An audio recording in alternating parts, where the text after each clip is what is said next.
I'm Jessica Mitchell, 28 years old, and I've been staring at my phone for 20 minutes, waiting for my father's response.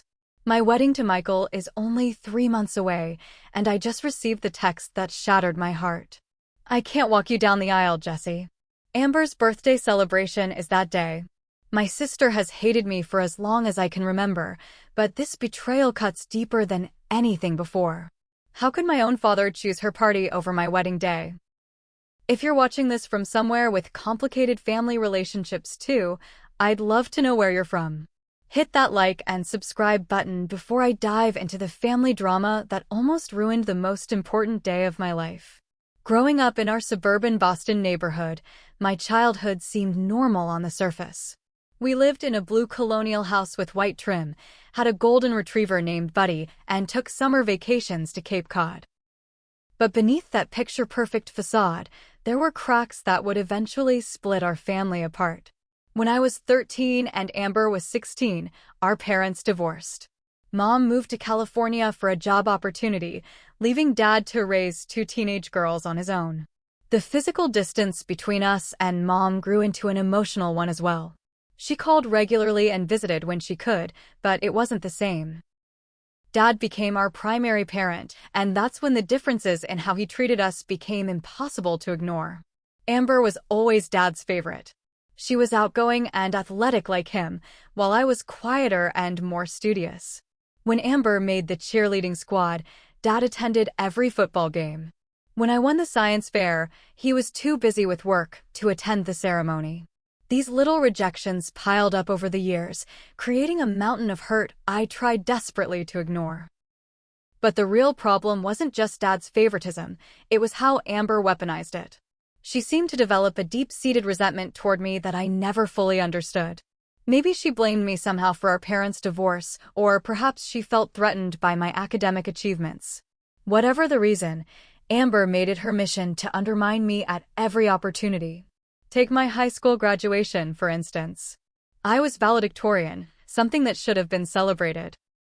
Mom flew in from California especially for the occasion. The night before, when I was practicing my speech in my bedroom, Amber accidentally spilled cranberry juice all over my white graduation dress. I stayed up until 3 in the morning trying to remove the stain, only partially succeeding. In all the graduation photos, you can still see the faint pink splotch on my right shoulder. It was just an accident, Jessica, Dad said when I tried to explain what had happened. Don't be so dramatic. Not everything is about you. That was his response to everything Amber did. When she accidentally deleted my college application essays from our shared computer the night before they were due, forcing me to rewrite them from memory. When she spread rumors among our mutual friends that I had cheated on my high school boyfriend, causing half of them to stop speaking to me. When she borrowed my car without permission and returned it with an empty gas tank and a dent in the fender. Always accidents. Never her fault. And I was always being too sensitive or making a big deal out of nothing. I tried so hard to understand what drove Amber's hostility. I invited her to coffee, suggested shopping trips, offered to help her with college applications when she was struggling. Every attempt at connection was either rejected outright or accepted only to be used as an opportunity to hurt me later. Eventually, I stopped trying. Meanwhile, I was constantly attempting to earn Dad's approval. I kept my grades perfect. I helped around the house without being asked. I listened to his work stories with genuine interest. I never gave him any reason to be disappointed in me. Yet somehow, in his eyes, I always fell short of Amber. After high school, I went to nursing school and built a career as a pediatric nurse at Boston Children's Hospital. I loved my work, found purpose in helping children and their families navigate difficult times. Amber, meanwhile, bounced between jobs, never seeming to find her footing. She'd work somewhere for a few months, then quit because her boss was out to get her or her coworkers were jealous. Dad always supported her, financially and emotionally, through these transitions. When I suggested once that maybe Amber needed to develop some perseverance, Dad accused me of being unsupportive and competitive. I met Michael 3 years ago in the hospital cafeteria. He was a pediatric surgeon, brilliant but humble, with kind eyes and a quiet sense of humor that matched my own. We bonded over our shared dedication to our young patients, often discussing cases and supporting each other through difficult outcomes. Our relationship evolved naturally from colleagues to friends to something deeper. Michael understood my family dynamics without me having to explain much. He witnessed firsthand how I would get anxious before family gatherings, how calls with my father often left me depleted. He noticed how I would apologize excessively for the smallest things, a habit formed from years of walking on eggshells around Amber and Dad. When Michael proposed, it was during a weekend trip to coastal Maine. We were walking along a rocky beach at sunset when he stopped, took both my hands in his, and told me that I was the strongest, kindest person he'd ever known. He said he admired how I continued to open my heart despite the hurts I'd experienced, how I never let disappointment harden me. Then he knelt on one knee, pulled out a simple but elegant ring, and asked me to marry him. I said yes immediately, tears streaming down my face. For once, I wasn't thinking about my family's reaction or how Amber might try to diminish this joy. I was simply present in the most perfect moment of my life, with the person who saw me clearly and loved me completely. On the drive back to Boston, reality began to creep in. How would I tell my family? Would Dad be happy for me, or would he find some way to compare my engagement to something Amber had done? Would Amber find a way to turn this milestone into another opportunity to hurt me? I pushed these thoughts away, determined not to let my past family dynamics overshadow this new chapter of my life. Michael squeezed my hand as if reading my thoughts. "Whatever happens with your family," he said, "we're starting our own family now. One built on mutual respect and genuine love." I held on to those words like a lifeline in the weeks that followed. Little did I know how much I would need that reassurance as our wedding plans unfolded. We decided to host a small engagement dinner at my apartment before sharing the news with my family. My closest friends from the hospital gathered around my dining table, which I had decorated with white candles and fresh flowers. Michael brought champagne, and we toasted to our future together amid the genuine excitement of people who truly cared about our happiness. Sarah, my best friend since nursing school and now my designated maid of honor, hugged me tightly after dinner. "I'm so happy for you," she whispered. "You deserve this joy." But as the evening wound down and our friends departed, anxiety crept back in. I sat on my couch, staring at my phone, working up the courage to call my father. "Just do it quickly, like ripping off a Band-Aid," Michael suggested, sitting beside me. I nodded, took a deep breath and dialed. Dad answered on the fourth ring, sounding distracted. "Dad, do you have a minute? I have some news to share." "Sure, Jesse, what's up?" I could hear a sports game playing in the background.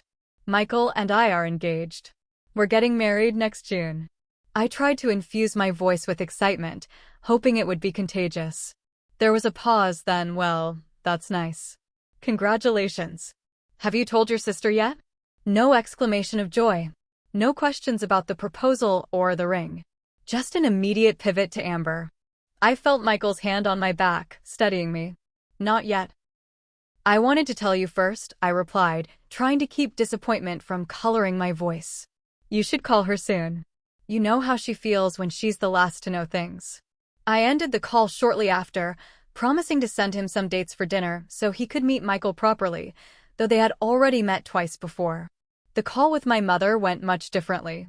She squealed with delight when I told her, asking for every detail about the proposal. She wanted to see pictures of the ring, asked about our preliminary wedding plans, and expressed how much she liked Michael based on the times they'd spoken via video call. "I'm booking my flight as soon as you set a date," she promised. I wouldn't miss it for the world. Calling Amber was the hardest. I procrastinated for 2 days before finally dialing her number on my lunch break at the hospital. "Jessica," she answered flatly. "This is unexpected." I shared my news, trying to sound casual, as if I weren't bracing for a negative reaction. To my surprise, her initial response seemed positive. "Wow, you're actually getting married? Good for you." For a moment, I allowed myself to hope that perhaps this milestone might bridge the gap between us. Maybe my wedding could be the fresh start our relationship needed. Then came the subtle dig. I guess some men don't mind settling for the serious type. I let it slide, focusing instead on extending an olive branch. We're thinking about a June wedding next year. I'd really love it if you could be there. Next June? I'll have to check my calendar. You know how busy things get at work. Amber had recently started a new job in event planning, her third career change in 2 years. The conversation ended with her promising to call me back about getting together soon. It wasn't the warm, sisterly reaction I'd secretly hoped for, but it wasn't outright hostility either. I counted it as a win. A week later, Michael and I drove to my father's house for dinner. I had spent the morning cooking lasagna, my dad's favorite, and was carrying it carefully to the front door when Amber's sleek black car pulled into the driveway behind us. "Did you invite her?" Michael whispered. I shook my head, my stomach instantly nodding. Dad must have. Amber approached, designer sunglasses perched on her head, wearing an outfit that probably cost more than my monthly rent. "Surprise. Dad mentioned you were coming over, so I thought I'd join the family dinner." She air-kissed my cheek, then gave Michael a once-over. "Still with this one, huh? He must be special." Dad welcomed us all inside, seeming particularly pleased that Amber had joined us. Throughout dinner, every time Michael or I tried to discuss wedding plans, the conversation somehow veered back to Amber, her new job, her recent vacation, a party she had attended where she met a minor celebrity. "So we're looking at venues next weekend," I said during a rare lull in Amber's monologue about her workplace drama. "That's nice," Dad replied before turning to Amber. "How did that big interview go yesterday? The event planning position for that tech company?" "It went amazingly," Amber gushed. "They practically offered me the job on the spot. They said my creative vision was exactly what they're looking for." And just like that, my wedding was forgotten again. On the drive home, I was uncharacteristically quiet. Michael reached over and squeezed my hand. "You okay?" "Not really," I admitted. "Did you notice how neither of them asked a single question about our wedding?" Amber completely dominated the conversation, and Dad just encouraged her. "I noticed," Michael said gently. "But you know what? Their reaction doesn't change how I feel about marrying you. It doesn't change our plans or our future together." His words comforted me, but the hurt lingered. Why couldn't my family just be happy for me, without conditions or complications?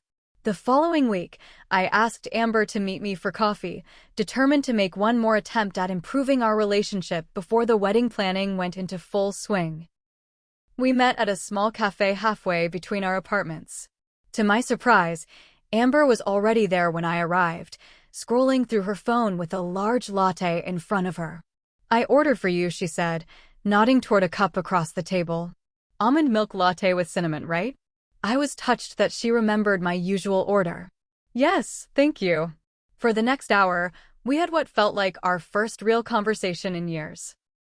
Amber asked about my work at the hospital, seemed genuinely interested in how Michael had proposed, and even offered some suggestions for wedding venues she had encountered through her event planning work. Encouraged by this unexpected pleasantness, I took a deep breath and said, "Amber, I know things haven't always been easy between us, but I'd really like to change that. Having you involved in my wedding would mean a lot to me. Would you consider being one of my bridesmaids?" Amber's eyes widened slightly, and for a moment, I feared I had overstepped. Then she smiled, a real smile that reached her eyes. "I'd like that, Jessica. Thank you for asking me." As we parted ways outside the cafe, she hugged me, an actual hug, not the stiff, obligatory kind we had exchanged at holidays for years. "This will be good for us," she said. "A fresh start." I practically floated home, filled with hope that my wedding might actually help heal our fractured family. For once, I allowed myself to envision a perfect day with everyone I loved celebrating together. No tension, no drama, just joy. In retrospect, I should have known better. The calm before the storm is often just that, a deceptive peace before chaos erupts. The initial wedding planning went smoothly. Michael and I secured a beautiful venue for June 15th, a renovated barn with exposed beams and twinkling lights on the outskirts of Boston. We chose a color scheme of sage green and dusty blue, sent out save-the-date cards to our guest list, and I asked Sarah and 4 other close friends to be my bridesmaids, along with Amber. I created a group text for all the bridesmaids to coordinate meetings and dress shopping. The first hint of trouble came when I scheduled our initial get-together at a brunch spot downtown. Everyone confirmed, except Amber, who texted 15 minutes before we were supposed to meet. Emergency at work. Can't make it. Fill me in later. I was disappointed but tried not to read too much into it. Event planning could be unpredictable, after all. Sarah gave me a knowing look when I explained Amber's absence, but neither of us said what we were thinking. My mother flew in from California the following month for a weekend of dress shopping. I was ecstatic to have her there and invited all my bridesmaids, including Amber, to join us at the bridal boutique I had carefully selected. The night before our appointment, Amber called to cancel. One of our major clients is having a crisis with their product launch event. I have to go into the office tomorrow to fix it. You understand, right? Work comes first. It's Saturday, I pointed out. And we've had this appointment scheduled for weeks. That's the event industry for you, Amber replied, sounding not at all apologetic. It's not a 9-to-5 job. Some of us have demanding careers. The implied criticism stung. My work as a pediatric nurse was plenty demanding, often emotionally draining, but I had requested this day off weeks in advance because it was important to me. Maybe you could come after the appointment? We're going to lunch afterward, I suggested. I don't think so. This could take all day. Have fun with Mom, though. The dress shopping experience was wonderful despite Amber's absence.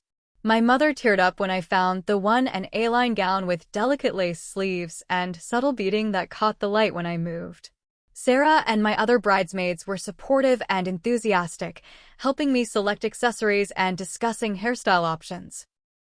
That evening, while scrolling through Instagram before bed, I froze at the sight of a photo posted just 2 hours earlier. It showed Amber with 2 friends I didn't recognize, cocktail glasses raised, clearly at some rooftop bar downtown.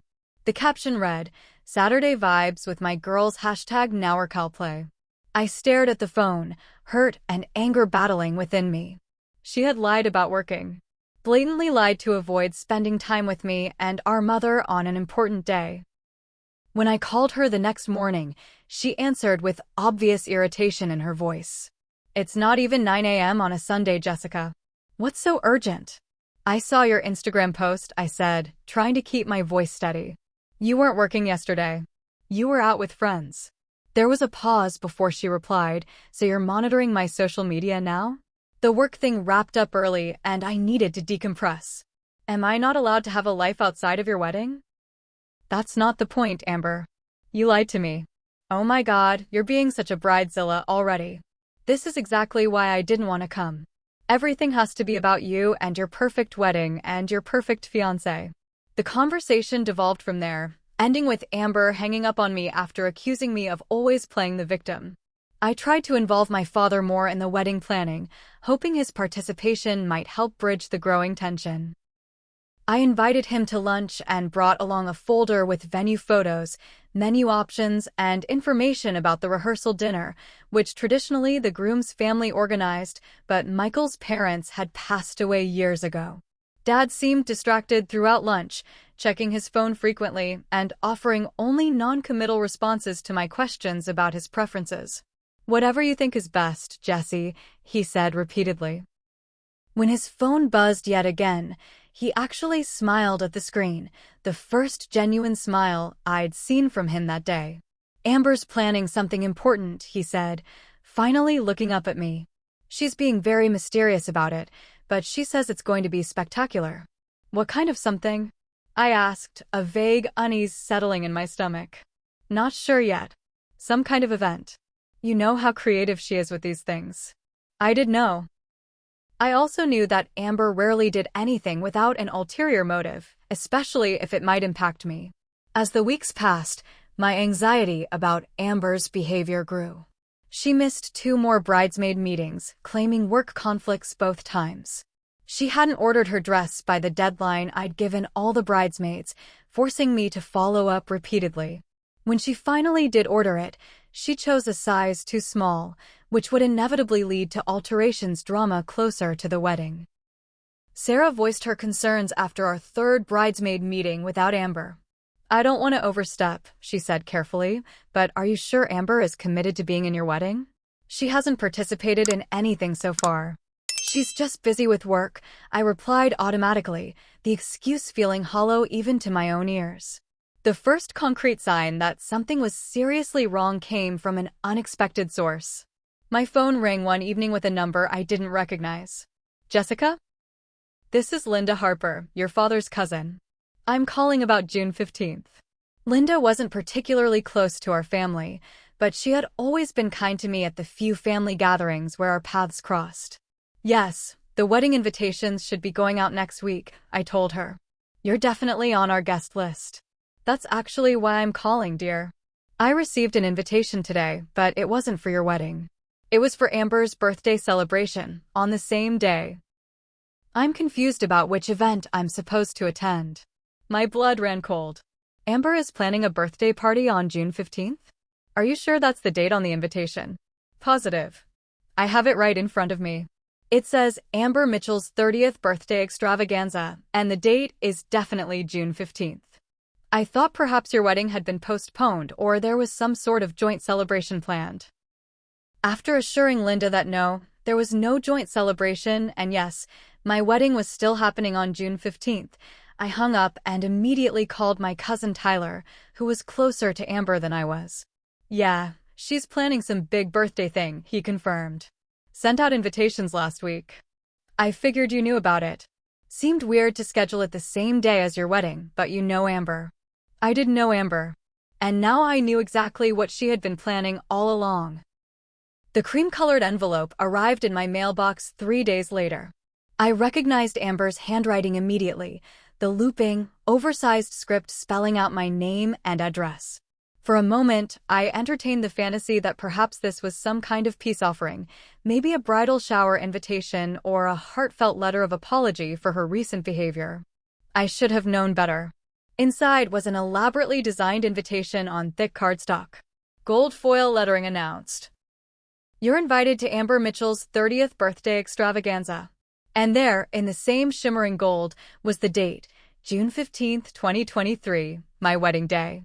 The invitation detailed a full-day celebration at an upscale venue downtown, beginning with a champagne brunch at 11, exactly when my ceremony was scheduled to start, followed by spa treatments, a dinner cruise on Boston Harbor, and concluding with a night of dancing at one of the city's most exclusive clubs.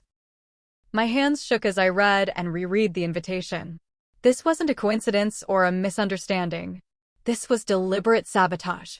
Amber had orchestrated an all-day, competing event on my wedding day, inviting many of the same family members and mutual friends who would now have to choose which event to attend.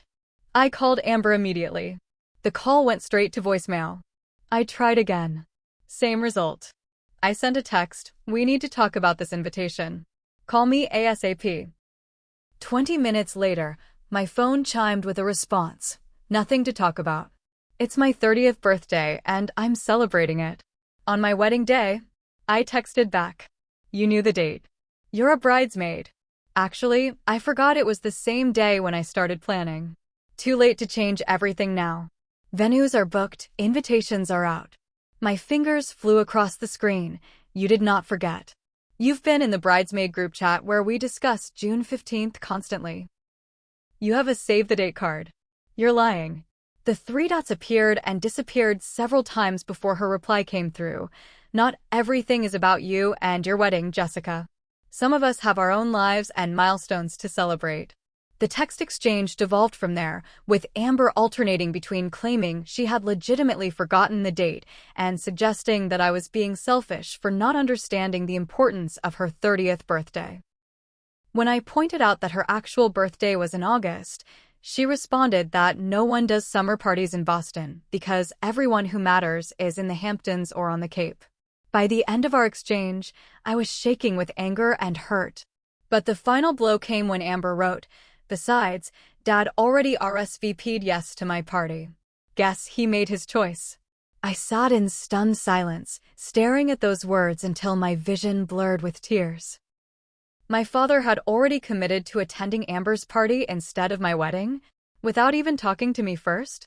I grabbed my keys and drove to my father's house, tears streaming down my face the entire way. He answered the door in his weekend attire of worn jeans and a Patriots sweatshirt, surprise registering on his face at my unexpected visit and obvious distress. "Jesse? What's wrong?" I thrust Amber's invitation at him. "Did you RSVP to this? Are you choosing Amber's fake birthday party over walking your daughter down the aisle?" His expression shifted from surprise to discomfort as he ushered me inside. The familiar living room where I'd grown up now felt like hostile territory. "Let's sit down and talk about this calmly," he said, avoiding my direct question. "There's nothing calm about this situation, Dad. Amber deliberately scheduled her birthday celebration on my wedding day. She's trying to force people to choose between us, and apparently, you've already made your choice." Dad sighed, running a hand through his thinning hair. "It's not that simple, Jesse." Amber explained everything to me. She had already put down non-refundable deposits before she realized the date conflict. And she feels that you deliberately chose her birthday month for your wedding to overshadow her. Her birthday is in August. I nearly shouted. August 7th. And she knows exactly what she's doing. She had the save-the-date card on her refrigerator when I visited her apartment last month. She knew. I pulled up the bridesmaid group chat on my phone and showed him multiple messages where the June 15th date was clearly mentioned, with Amber participating in those very conversations. "Look at the timing, Dad. She booked her venue 2 days after our save-the-dates went out. This is deliberate." Dad looked uncomfortable, but still hesitant to take a stand. "You know how Amber can be with dates and details. She's more of a big-picture person. Stop making excuses for her." My voice broke. "For once in your life, can you please see what's happening? She has been trying to hurt me our entire lives, and you have never once protected me from it. And now, on what should be the most important day of my life, you're choosing her again." "I'm not choosing anyone," he protested weakly. "I'm just trying to find a solution that works for everyone. Maybe you could move your wedding to another date? The venue might have a cancellation policy." I stared at him in disbelief. "You want me to change my wedding date because Amber deliberately scheduled a competing event? After we've booked everything, sent save the dates, and have family flying in from across the country? I'm just suggesting that you be the bigger person here, Jesse. You've always been the more reasonable one." And there it was, the familiar refrain that had defined our family dynamic for as long as I could remember. Amber could act however she wanted, and I was expected to accommodate her, to understand, to be the bigger person. "Dad," I said, my voice now calm with the clarity of realization, "I need you to be honest with me right now. Are you going to walk me down the aisle on June 15th, or are you going to Amber's party?" He couldn't meet my eyes. "I don't think I can be in 2 places at once, Jessica." "That's not an answer. Which event will you be attending?" After a painful silence, he said, "Amber says this milestone birthday is really important to her. She's been planning it for months. And she's my daughter too." I felt something break inside me, the last thread of hope that my father would ever put me first, would ever see through Amber's manipulations, would ever be the dad I deserved. "I'm your daughter too," I whispered, gathering my purse and standing up. "But I've never been enough for you, have I?" I walked out of his house, ignoring his calls for me to come back and talk more. In my car, I allowed myself to sob openly, grief washing over me in waves. Not just grief for losing my father's presence at my wedding, but grief for the relationship I'd always wanted but never truly had. I don't remember the drive from my father's house to Michael's apartment. Somehow, I navigated through Boston traffic on autopilot, tears blurring my vision. I called Michael from the parking lot, unable to make it up to his unit without breaking down completely. "I'm coming down," he said immediately, concern evident in his voice. Moments later, he was opening my car door, kneeling beside me, his steady presence the only thing keeping me anchored as I poured out the whole story. The invitation, the text exchange with Amber, my father's betrayal. Michael listened without interrupting, his expression growing increasingly troubled. When I finally fell silent, emotionally exhausted, he took both my hands in his. I'm so sorry, Jess. What they're doing isn't fair. It isn't right. His voice was gentle, but there was an underlying anger I rarely heard from him. What do you need right now? What can I do? Just don't let go, I whispered.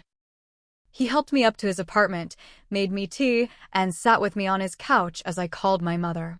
Her outrage was immediate and validating. He's what? She exclaimed when I told her about Dad's choice. Oh, Jessica, honey. I'm so sorry. This is unacceptable behavior from both of them. What should I do, Mom? I asked, feeling like a lost child rather than a woman about to be married. First, you take some time to process your feelings. Then we make sure your wedding day is everything you deserve, with or without them. Her voice softened. Do you want me to fly out early? I can be there tomorrow. The offer was tempting, but I shook my head even though she couldn't see me. No, that's not necessary. I have Michael here and Sarah. But thank you. After we hung up, Michael and I discussed our options. Should we change the date after all, to avoid the conflict? Should we scale back to a small ceremony with just our closest friends? Should we elope? Let's sleep on it, Michael suggested. These are big decisions, and you're emotionally raw right now. Whatever we decide, we'll decide together. I called in sick to work the next day, something I rarely did. I couldn't face the cheerful chaos of the pediatric ward, couldn't summon the energy to comfort worried parents when my own heart was so broken. I stayed in bed well past noon, alternating between crying and staring numbly at the ceiling. Sarah came over after her shift, armed with ice cream and wine. Michael called me, she explained, letting herself in with the spare key I'd given her years ago. Talk to me, Jess. I recounted the whole miserable situation again, watching Sarah's expression shift from concern to indignation. Your sister is a piece of work, she said finally, pouring us each a glass of wine. And I'm sorry, but your dad is being a coward. What am I supposed to do now?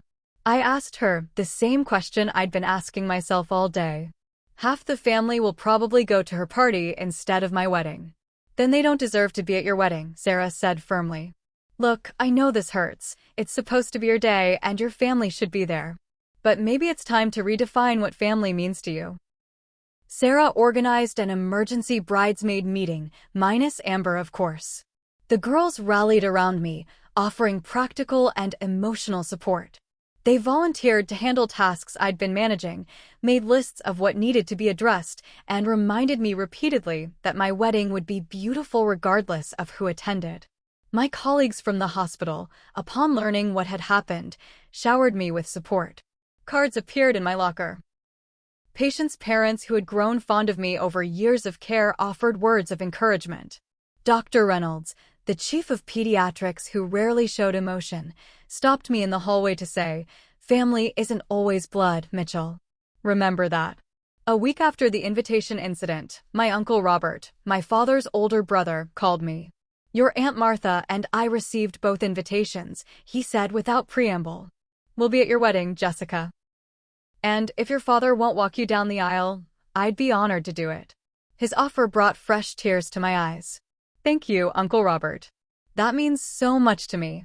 For what it's worth," he added, "I've already told your father what I think of his choice. Some of us Mitchell men actually have backbones." The conversation with Uncle Robert was a turning point. It made me realize I needed professional help to process everything I was feeling. I scheduled an appointment with a therapist, Dr. Karima Jenkins, who specialized in family dynamics. In her peaceful office with its blue walls and comfortable chairs, I unraveled the complex emotions I'd been carrying not just since the invitation incident, but for decades. "I've spent my whole life trying to earn my father's approval," I admitted during our second session. "Nothing was ever good enough. And now, when it matters most, he's chosen Amber again. Dr. Jenkins nodded thoughtfully. "Have you considered that this pattern might affect other relationships in your life?" The question caught me off guard. "What do you mean?" "When we grow up constantly seeking approval that never comes, we often carry that need into other relationships.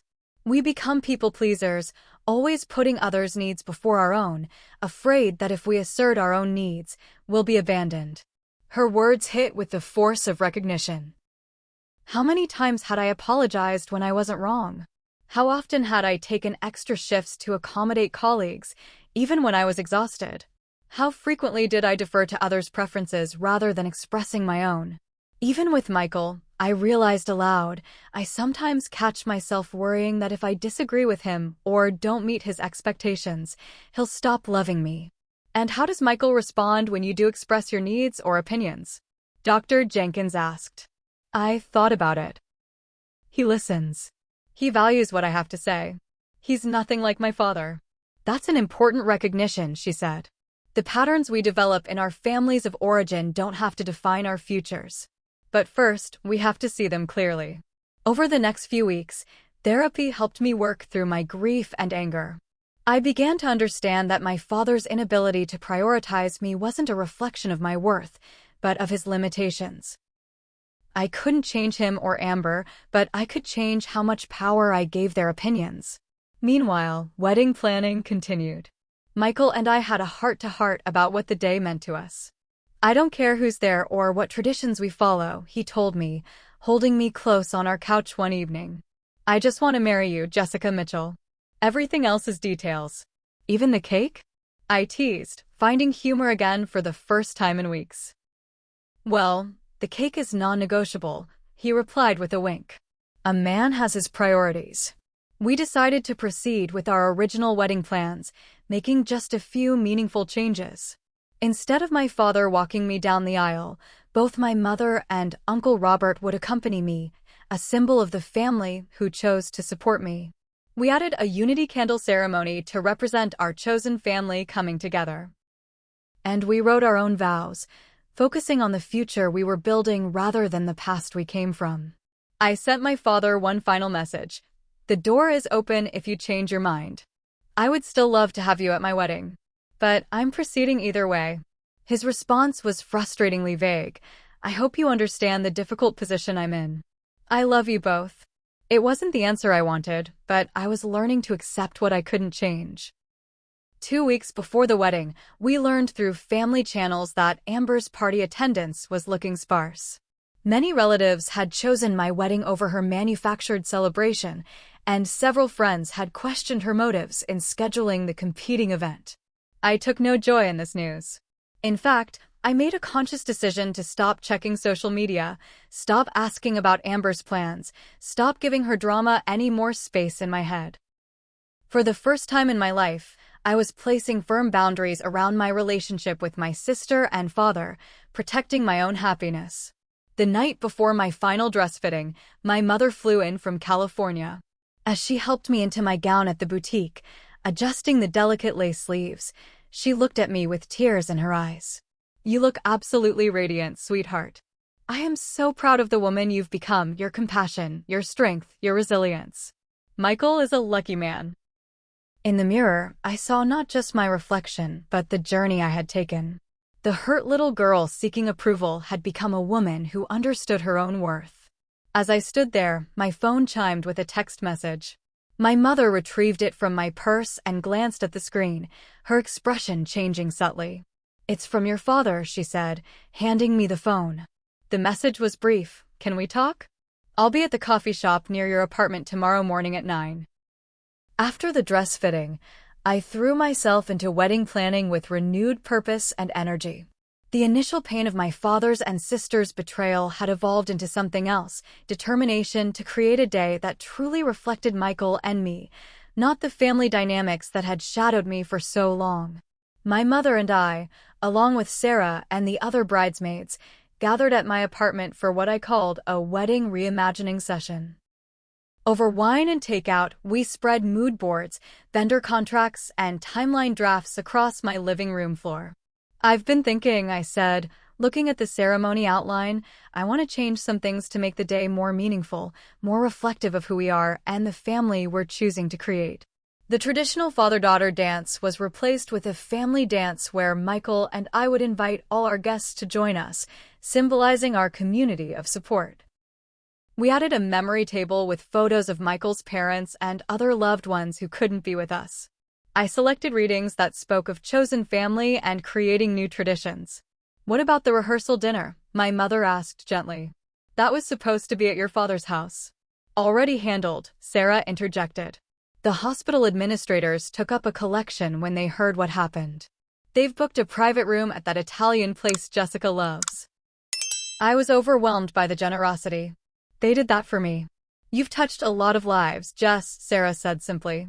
People want to support you. In the weeks that followed, I wrote heartfelt letters to relatives explaining the situation truthfully but without bitterness. I didn't ask them to choose my wedding over Amber's party. I simply expressed how much their presence would mean to me on this important day. The responses were overwhelmingly supportive. Cousin after cousin, aunt after aunt, family friends who had known me since childhood, all confirmed they would be attending my wedding. Many expressed disapproval of Amber's tactics, though I never asked them to take sides. My father's sister, Aunt Patricia, called me directly. I want you to know that many of us see through Amber's manipulation, Jessica. We always have.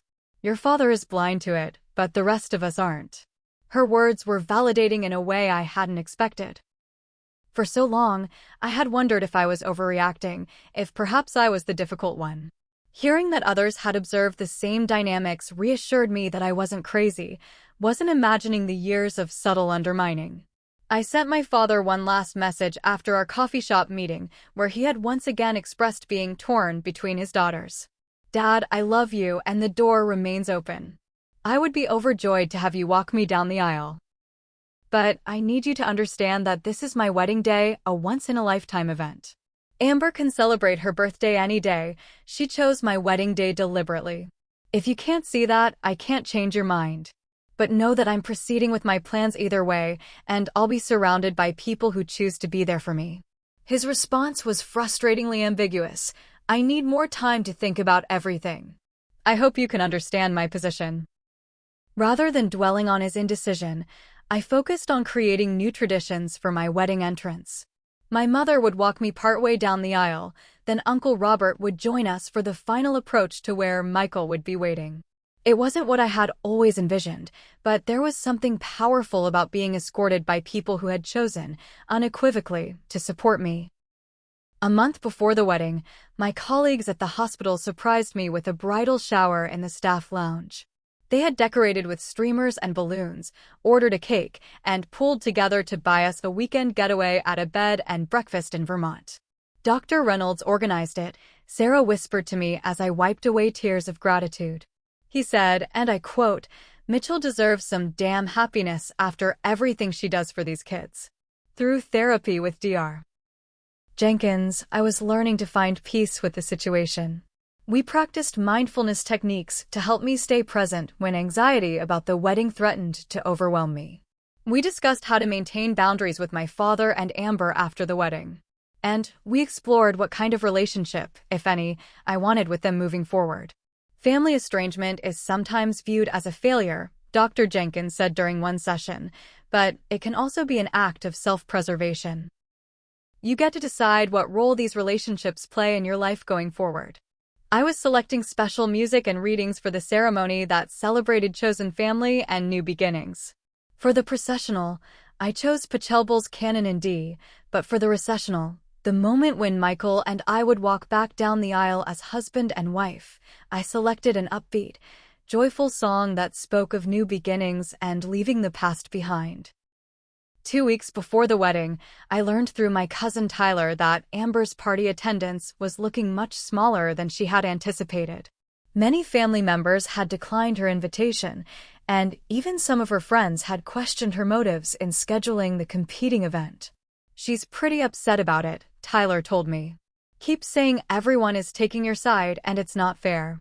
I made a conscious decision not to engage with this information. I stopped checking social media for updates about Amber's plans. I asked family members not to bring me reports about her party. I was reclaiming my mental space, refusing to let her drama occupy any more of my thoughts as my wedding day approached. My final dress fitting was a special moment with my mother. As the seamstress made the last adjustments to my gown, Mom helped me try on my veil and the pearl earrings that had belonged to her grandmother. "You look absolutely radiant," she said, her eyes shining with tears. "I am so proud of the woman you've become, Jessica." Your strength, your compassion, your resilience in the face of difficulty, these are the qualities that will make you not just a beautiful bride, but an amazing wife and, someday, if you choose, a wonderful mother. We shared a tearful embrace, this woman who had always believed in me, always supported me, even from across the country. The night before the wedding, after the rehearsal dinner, I returned to my apartment to find a text message from my father. "I'll be there tomorrow. We need to talk before the ceremony." I woke on my wedding day to sunlight streaming through my bedroom curtains. For a moment, I lay still, taking in the significance of the day ahead. Despite everything that had happened, a sense of calm had settled over me. Today I would marry Michael, the man who had stood steadfastly by my side through all the family drama, who loved me completely and unconditionally. My mother knocked softly before entering with a cup of coffee. "Good morning, bride," she said, sitting on the edge of my bed. "How are you feeling?" "Ready," I replied, and I meant it. Whatever happened with my father today, whether he showed up or not, I was ready to move forward. The getting ready process was filled with laughter and joy as my bridesmaids arrived at the hotel suite we had booked near the venue. Sarah orchestrated everything perfectly, ensuring I remained stress-free as hair and makeup artists worked their magic. Champagne flowed, music played, and the atmosphere was exactly what I had always hoped for on my wedding day. "I have something for you," Sarah said quietly as the others chatted amongst themselves. She handed me a small velvet box.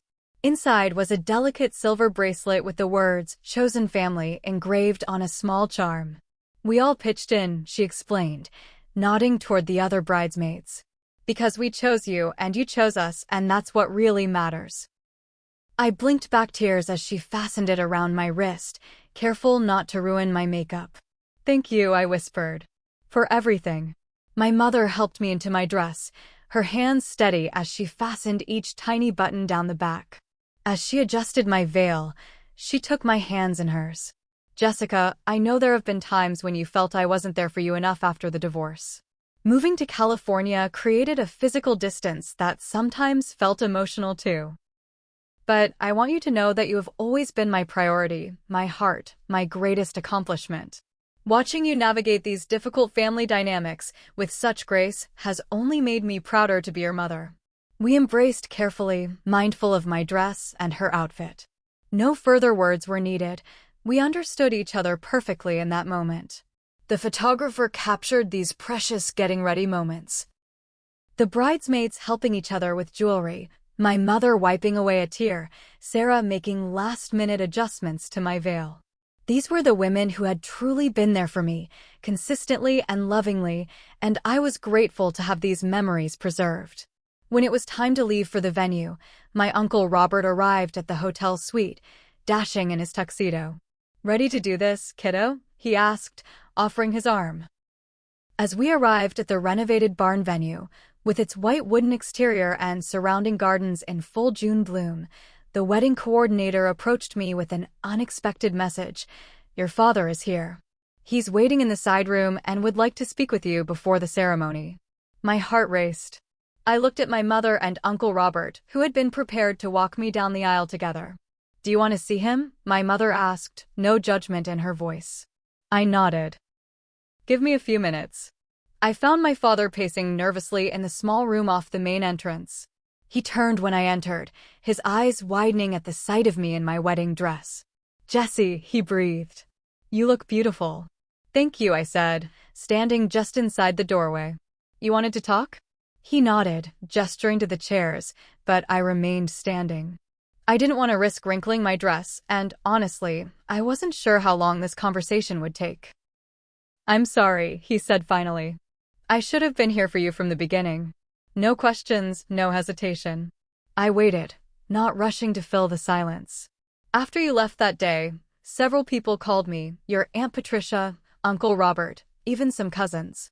They all said the same thing, that I was making a terrible mistake." He ran a hand through his hair, a nervous gesture I'd seen countless times growing up. "But it wasn't until your mother called that I really started to listen." This surprised me.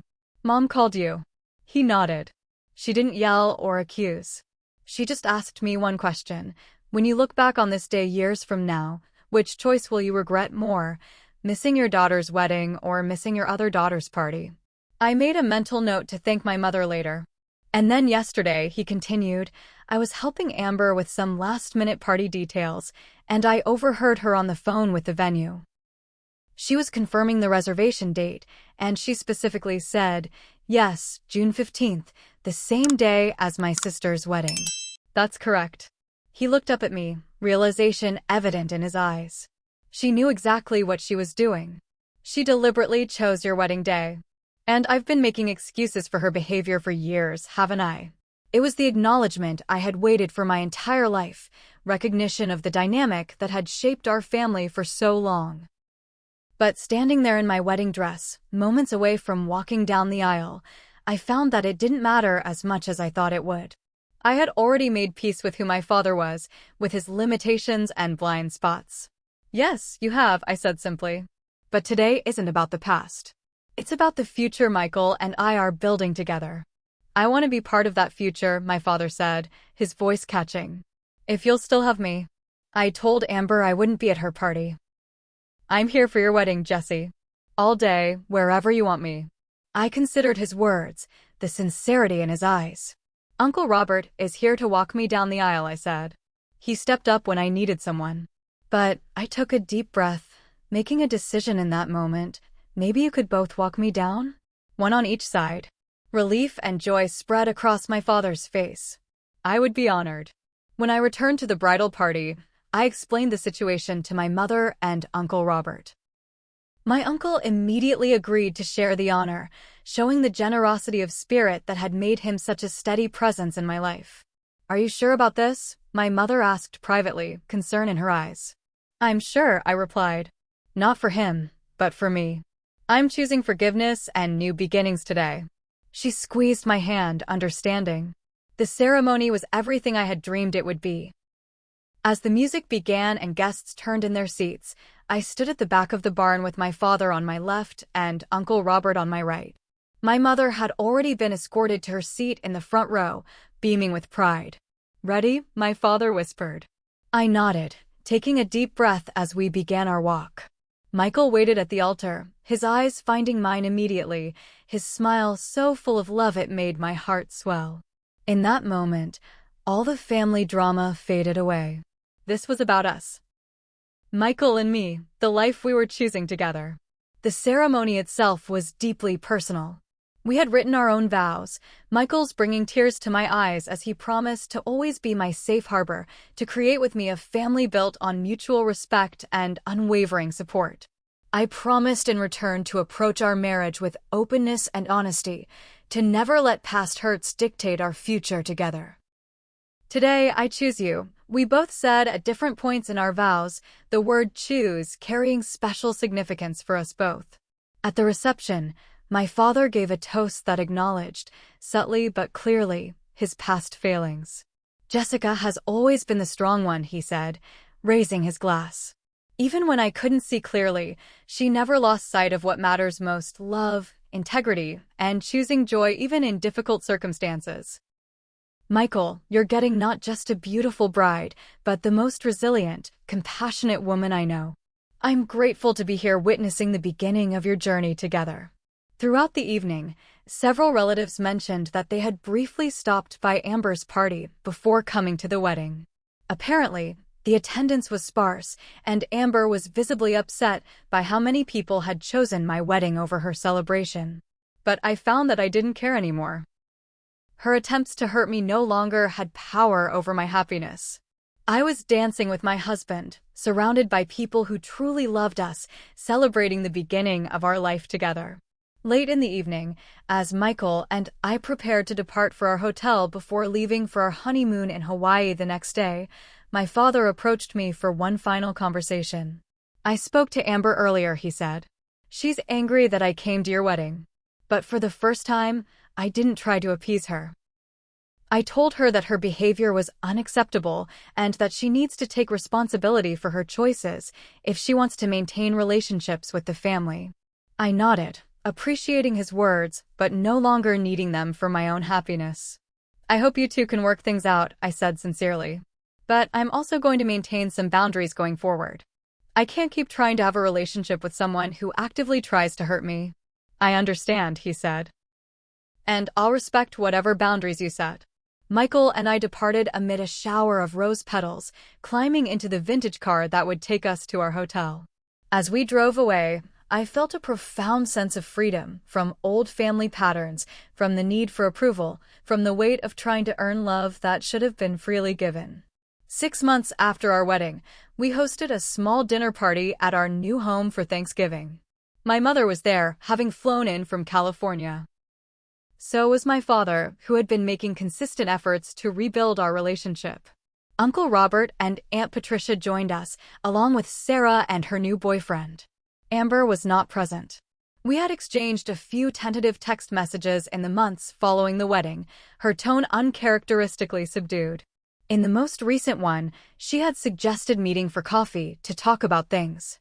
I hadn't responded yet, unsure if I was ready for that step.